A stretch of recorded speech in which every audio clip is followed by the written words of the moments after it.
For over 4 decades, Reba McEntire stood as a symbol of country music's grace and reliability. Known for her timeless voice, she was the artist everyone turned to when they wanted assurance in the unpredictable world of Nashville. She was the epitome of professionalism, and her career flourished without a whisper of controversy. Despite the inevitable struggles and obstacles, Reba was the face of unshakable calm. Even when she was hurt, overlooked, or quietly sidelined by the very industry that celebrated her, Reba never let it show. She smiled, showed up, and continued her work, carrying the weight of these silent wounds with dignity. However, there came a time when even Reba couldn't remain silent anymore, and it would change the way Nashville viewed her. The moment Reba McEntire finally broke her silence.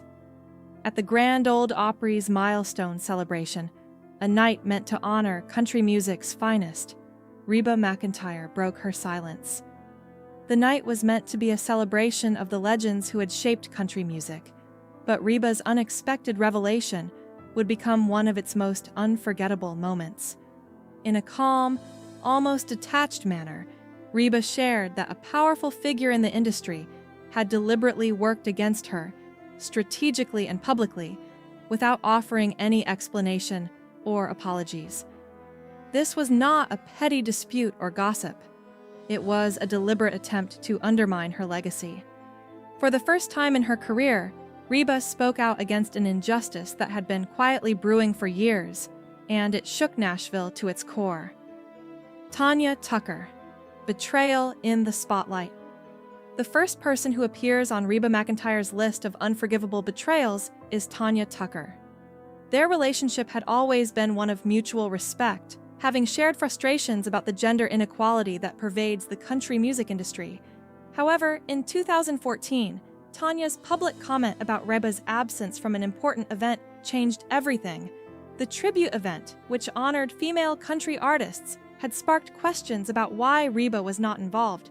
Instead of offering clarity, Tanya posted a dismissive line online: "Not everyone gets an invite to the party."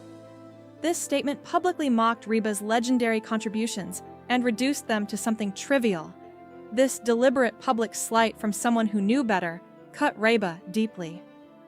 From that moment forward, Reba distanced herself from Tanya and refused to engage with her again. Vince Gill, the silence that stung. Next on Reba's list is Vince Gill. Their professional relationship began with mutual respect, but that changed after the 2001 CMA Awards. Reba had been slated to perform a duet with Vince, but just hours before the show, her name was removed from the set list without any warning or explanation. Vince, who was growing in influence within the industry, failed to acknowledge the situation. There was no apology, no attempt to explain the sudden change. To Reba, it wasn't just the replacement, it was the silence that followed. In her words, the silence was louder than any insult. Vince's failure to acknowledge the change or offer any explanation marked the end of their professional relationship. Reba didn't leak complaints or create drama. Instead, she closed the door on him forever. Travis Tritt, Quiet Erasure. Travis Tritt is another name that Reba McEntire could never forgive, not because of any public insult, but because of actions taken behind closed doors. In the early 2000s, Reba was invited to join an all-star country music project. The collaboration was designed to celebrate the genre's history and legacy. Reba, always gracious, immediately agreed. However, when the final lineup was revealed, Reba's name was absent. It wasn't until a studio employee awkwardly informed her that she learned that Travis Tritt had objected to her participation. Tritt's decision to use his influence to exclude Reba from the project was a deliberate attempt to erase her from a legacy she had helped create. Later, when Reba agreed to perform at one of Tritt's charity events, her performance was canceled at the last minute, with vague and unconvincing reasons given. Reba didn't engage in a public dispute. Instead, she simply stopped collaborating with Tritt. The silence spoke volumes to her. The Grand Ole Opry, a hurtful decision in the memorial of Naomi Judd. In May 2022, Reba McEntire was invited to perform a tribute to Naomi Judd, one of her closest friends, during a memorial at the Grand Ole Opry. This performance was meant to honor Naomi's life and legacy, and it was a deeply personal moment for Reba. However, less than 24 hours before the event, Reba discovered that her performance had been drastically shortened and her tribute had been moved earlier in the program. She didn't learn about this decision through a direct conversation. Instead, it was communicated to her team through an updated rundown. Behind the scenes, Pete Fisher and Dan Rogers had reportedly been at the heart of this decision. Reba had long suspected tension with Fisher over her visibility at the Opry, and this was the moment when that tension spilled over. Despite the hurt, Reba performed with grace, but she quietly withdrew from the after-event and later expressed her heartbreak. The Opry, which she had once held sacred, would never be the same for her after that night. Garth Brooks, The Broken Promise. The final person on Reba McEntire's unforgivable list is Garth Brooks, and his betrayal came not through an insult but through the quiet erosion of trust. In the early 2000s, Reba and Garth discussed a co-headlining tour.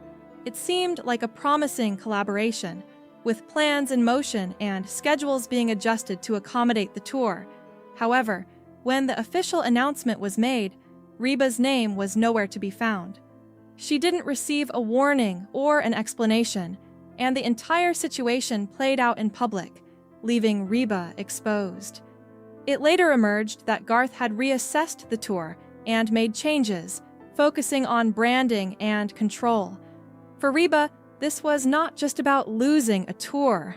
It was about the broken promise and the public way it was handled.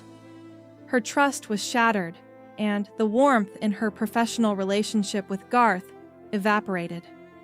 The experience taught Reba an important lesson. Never rely on trust alone in the cutthroat world of Nashville.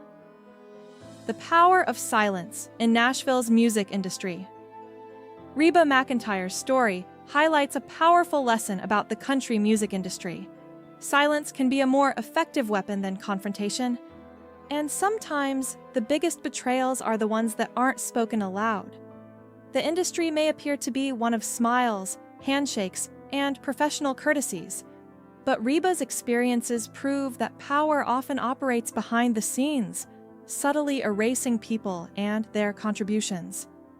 Through these quiet acts of betrayal, Reba learned that her legacy was something she had to protect herself. She stopped trusting people based on promises and became more discerning about who truly respected her and her contributions. The lessons of betrayal. Reba's quiet revolution. In the end, Reba McEntire didn't need to burn bridges to make her point. She didn't retaliate by destroying her colleagues or creating public drama. Instead, she simply stopped crossing those bridges.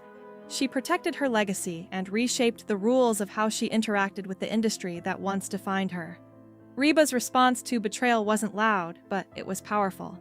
She proved that sometimes the most dangerous form of retaliation isn't confrontation, it's clarity. By learning from her experiences, she stopped protecting the lie and started protecting herself.